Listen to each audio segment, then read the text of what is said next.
It's pretty simple. I can do it, so that means just about anybody can. Hopefully it won't be too hard on moving forward. So if you were part of the fair last year, you probably saw a very similar screen as you came aboard. Carnival will not be on your sales terminal. It will only list the days that are available: Wednesday, Thursday, Friday, Saturday, Sunday.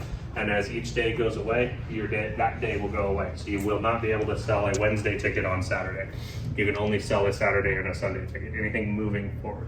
Tickets are still day specific. We do that so we can track what our attendance is going to look like. It helps us be better stewards of our resources, that if we know that we're going to have 10,000 people on the grounds on Wednesday, we can plan for that. If we know we're going to have 50,000 people on the grounds on Saturday, we can plan for that. We'll have an idea of what our estimated attendance is going to be based on that. So can you, on Tuesday, can you sell a Wednesday ticket? Yes, so yeah, any day before that day happens, you can sell a ticket. That's why the system shows all these different tickets. There will be season passes, but they'll only be available through our online portal.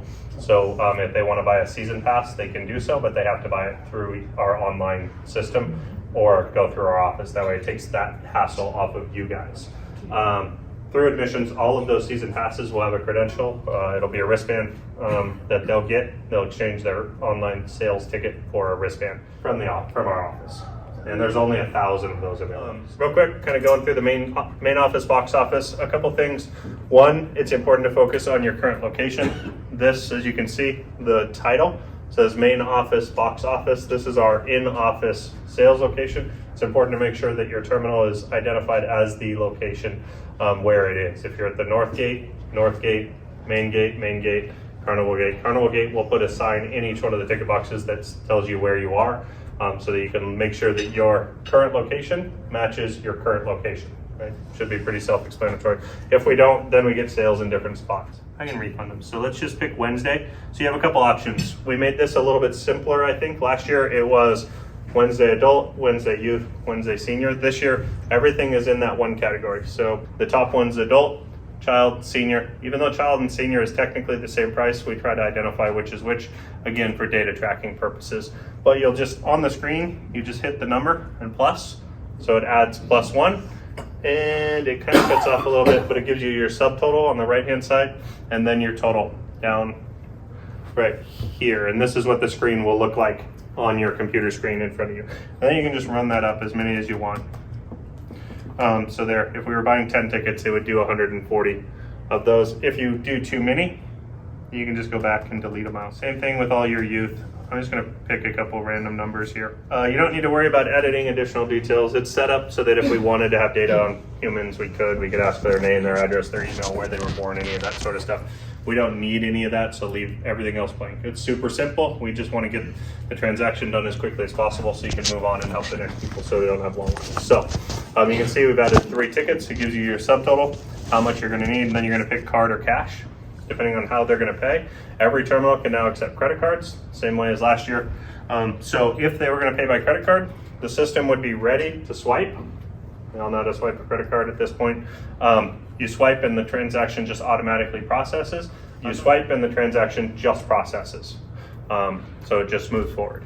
If you're using cash, you have to move down to, the minute I hit that, it's going to move and do the transaction, but you see the cash button. You move your cursor over and you hit the cash button. It will process through debit cards, it'll process through credit cards. It runs through every type of card that's available. It takes all of the major credit cards.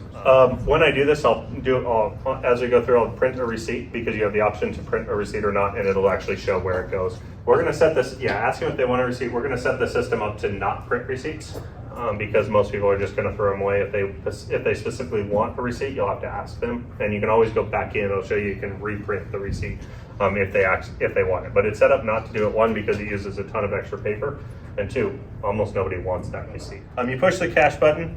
If you can't add the numbers are pretty simple. You can put in your total, right? It's a $30 amount. You can put in how much they're giving you. If it's a weird number and you want to know what your change is going to be, you put it in and it'll tell you. So there, it'll tell you what your change due is going to be. So you can start to get ready. It'll be in your cash drawer. And then you just submit, or all of your systems should just auto print. The minute you hit submit, it should go into the next step, and it should just print the ticket. So you don't have to go through this step. If for some reason you do, then this is what it looks like. It's just a print queue page, and you just hit print. And the system will do what it does. This is my personal laptop because we don't actually have the sales terminals.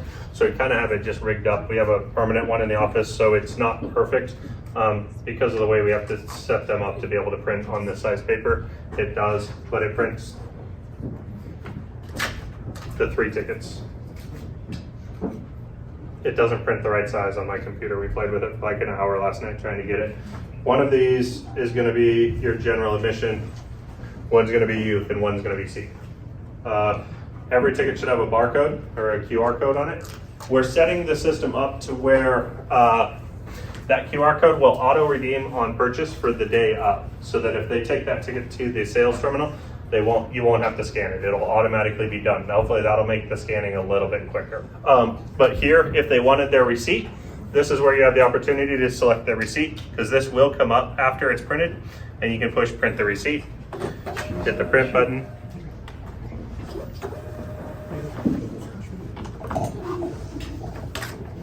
and then it prints the receipt, and the receipt does not have a QR code. So that's important for ticket takers. The QR code is actually the ticket itself. So that's what it works. That's what it looks like. So just the receipt paper is not a ticket.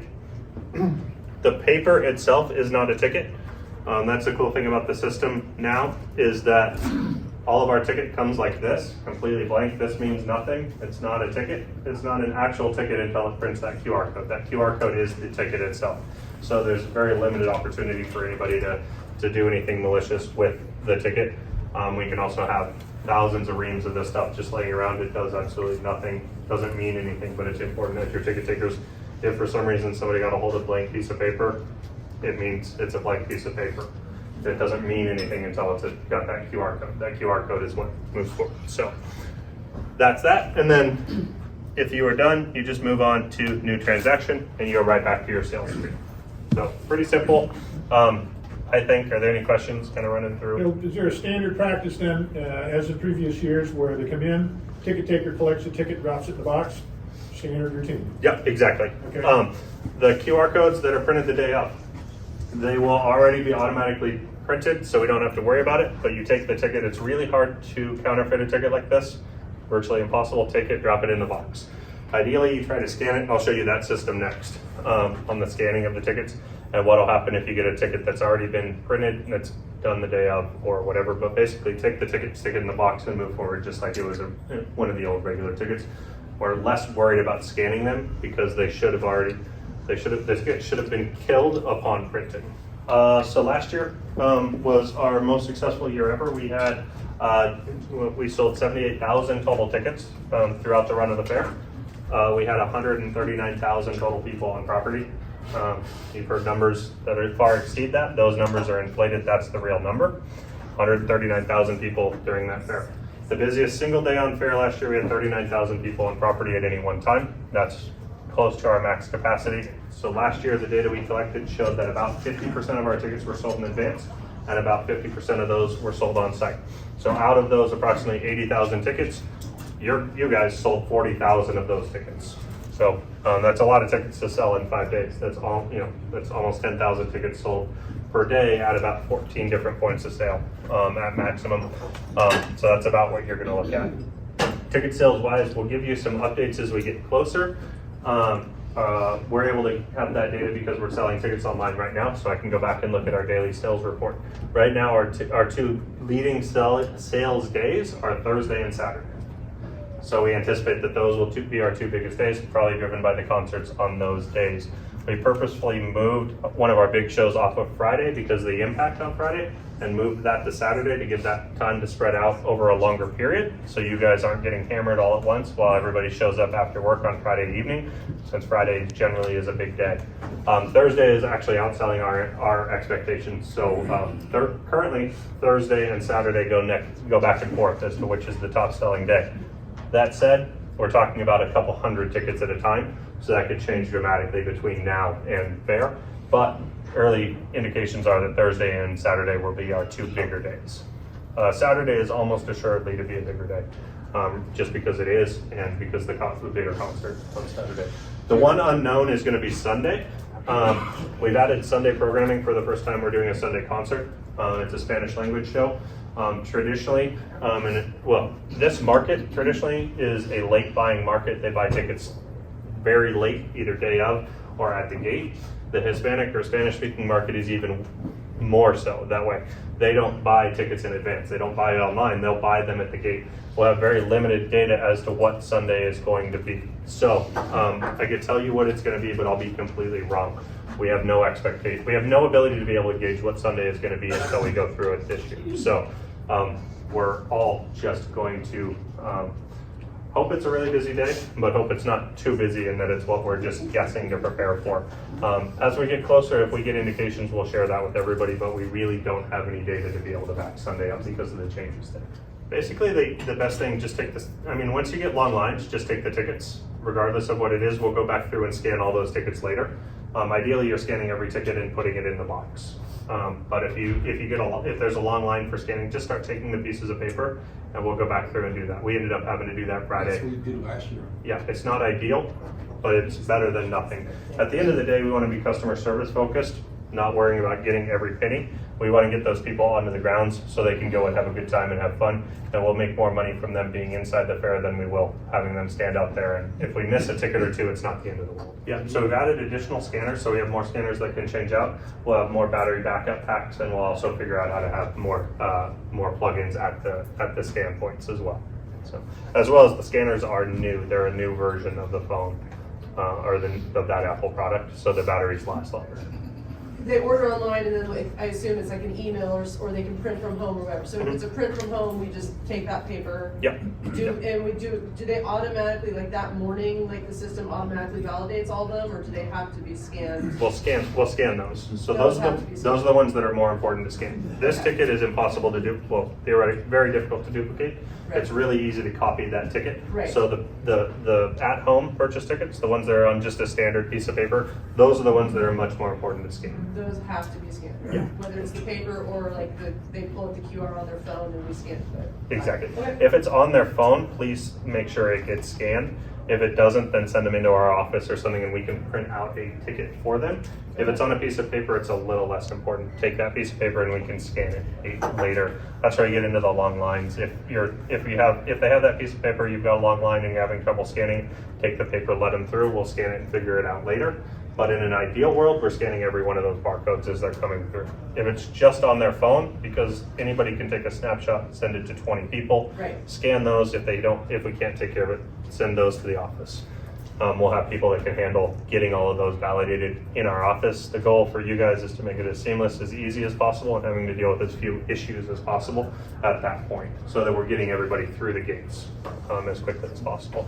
There may be a few people that have additional training, some of the gate captains and stuff, that can help assist with some of that stuff, so that if you're at North Gate or Carnival Gate, they're not having to walk all the way back to the office, but we'll deal with those one-on-one. Mark will handle all of that on site. Well, cover Carnival, because they will be able to print out a Carnival ticket that they can print in advance. Those will not scan at your gate. The only thing that can scan at your gate will be the ticket that is eligible to go through that gate. Carnival Passes, if they have them, they won't. They also look different, except the ones that are on this piece of paper. It says Carnival. We tried to make it as big as possible on these, but there's limited room on these tickets to print. So these are the ones that look the most similar. But there's very, very few Carnival tickets that look like this, less than 1,000 total. Concert, there is no additional ticket required. Concerts are outside again this year. If they have a fair admission ticket, they're in as soon as they walk through the gate, they're at the concert also. Concerts will be back on that same lawn as they were last year, which is on the back, as I think of it, back left side of the fair, because that's where it sits from the office. Back by the beef barn, the Wilco Rodeo Arena, back in that space. As soon as they're through the gate, they have no further ticket needs for the concert. If they have a concert ticket, it just means they have access into the VIP area, which is a VIP space. That ticket doesn't mean anything other than they can get into that VIP area. Doesn't get them admission into the fair or anything like that. Rodeo this year is moved inside the First Interstate Bank Center where the concerts used to be, because why wouldn't we change everything? There's no ticket required to go to the rodeo. The minute they walk through the gates, they're in the rodeo. They can go into that building anytime they want. Well, not anytime. As soon as the door opens for that event, there are no tickets required for that. There are no rodeo tickets out there currently. And even if there will be some rodeo VIP passes They won't look anything else like the tickets you're going to see. They're more like business card size. Auction is Saturday morning. They will have the same access that we've always done. They'll go through that Carnival gate. Before it goes to sleep. And they'll enter and go into the auction. The auction will be in the First Interstate Bank Center where it was last year. So, Well, they have to have a ticket or a pass or something if they're going to the auction. they should, yeah. All right. Same thing if they're showing up at 9 a.m. to go to the auction that starts at 10. Generally, we're not going to slow those folks down. There are new buyers that may show up without that pass. So sensibility and just moving through. Yeah, common sense. Yeah. If they're showing up at 3 p.m. on Saturday to go to the auction, they pretty much missed it. Yeah. Tell them to try again next year. The question I got last year, is there a discount for veterans? So veteran tickets are being taken care of. We're working in partnership with Deschutes County Veteran Services, so they're distributing their tickets to their network. In advance, there's also tickets available through VetTix, so there's no discount stuff being done at the gate to make it as simple as possible, but there's a network out there. We certainly appreciate the efforts of all of our veterans, so we're taking care of them, but we're putting those tickets in their hands in advance, so we're not having to deal with that at the gate. So discounting at the gate won't be there. You won't have to worry about it. Full price ticket sales at the gate. So Jeff, did I understand you right? You said that the people coming in for the auction do not have to buy a ticket to get in? Or they do? They should. Okay. Yeah. They should have a ticket. There are a lot of tickets given out in advance. But if somebody shows up and wants to buy a $10,000 turkey, we're not going to charge them $14 to get through the gate for the privilege of doing that. Again, common sense. If they're there before fair opens for the auction. Please let them through. If they know about the auction, they're there for the auction. They know an exhibitor's name. Ask them how they found out about it. If they seem like they should be there, let them through. We'll deal with that later. Again, we don't want to slow those down. We want to support those kids to the degree we can. Let them through. Let them buy the overpriced animal, and then we'll figure it out later. Not that the animals are not overpriced. They are more expensive than other ways to purchase them, but well worth it. Is there gonna be like a little cheat sheet at all the gate of like what day has what concert, like key times, those kinds of, is that? Because I haven't done this before, so is there that kind of cheat sheet available for us? Yeah, we can do that. We can put some FAQs at each one of the ticket booths that has some of those basic things. There'll be concert posters and stuff kind of everywhere. We'll have some scheduled events available inside those ticket booths so that you can kind of flip through and read if you've got a few minutes and kind of have a general idea of what's going through. I think at the ticket windows, the goal is to try to get them through as quickly as possible for customer service. There's the info booth, kind of for any questions that aren't super simple or more in depth or maybe you don't know, send them through and have them go talk to the ticket booth. They can send them over to our main office. All of our team will be fully versed, or they can talk with any of the fair staff, either wearing the Deschutes County Fair Expo logo or the red vests. Any of those folks should be fully versed in everything. But yeah, we'll make sure you have the information possible in order to be able. You coming back next week too? I'll be back next week, yeah. All right, so any other questions? We're running short of time now. Any other questions you can think of, bring them back next week. We're gonna have Jeff back. All right? Sounds good. Next week I'll show you how to scan. It's super simple. There we go. All right, thanks, Jeff, very much.